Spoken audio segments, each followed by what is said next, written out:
Hello, everyone. I'm Ariel Goldman. I'm a senior at Barnard College, and today I'm going to talk about using deep learning to assist affinity diagramming, a type of qualitative data analysis. One key method for producing nuanced interpretations of qualitative data, affinity diagramming, is ideal for wide-ranging unstructured data.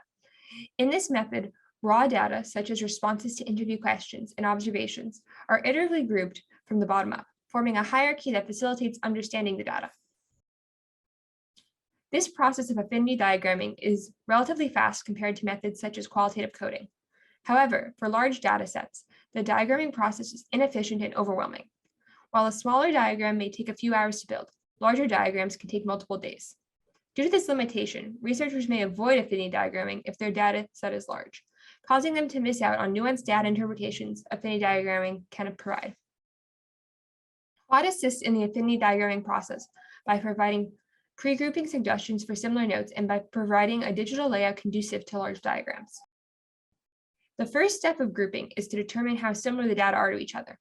We do this using BERT, which stands for bidirectional encoder representations from transformers. Then, utilizing our knowledge of how similar any two notes are to each other, we construct a graph, with each note being a node and each edge weight being their similarity. We then apply the Girvan-Newman algorithm, which breaks our notes into clusters of related data. These clusters are the groups of notes we then present to the users as grouping suggestions. Here are a few example groups made by QuAD from a dataset of students discussing things they learned. The groupings on the left have clear connection to one another, which are shown in the human-generated labels for these groups. It's likely a user would accept these groupings for use in the diagram. The grouping in the middle is likely to be edited before it is accepted, since the first three nodes are all connected to one another, but the fourth node is not. The groupings on the right are likely to be rejected by the user, since the notes in each group do not have a clear connection to one another.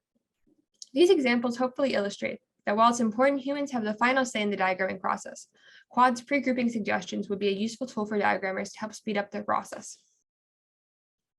QuAD also assists users by providing a user interface conducive to large affinity diagrams. The interface uses a shared vertical screen and an individual tablet for each collaborator. The vertical screen, seen on the left, allows the diagrammers to get a view of the entire diagram while it's being created and to see where each collaborator is currently working on the diagram. The interface is designed to help users keep things organized and manageable when they are working on large data sets. In summary, QuAD utilizes natural language processing and graph clustering to provide grouping suggestions to affinity diagrammers.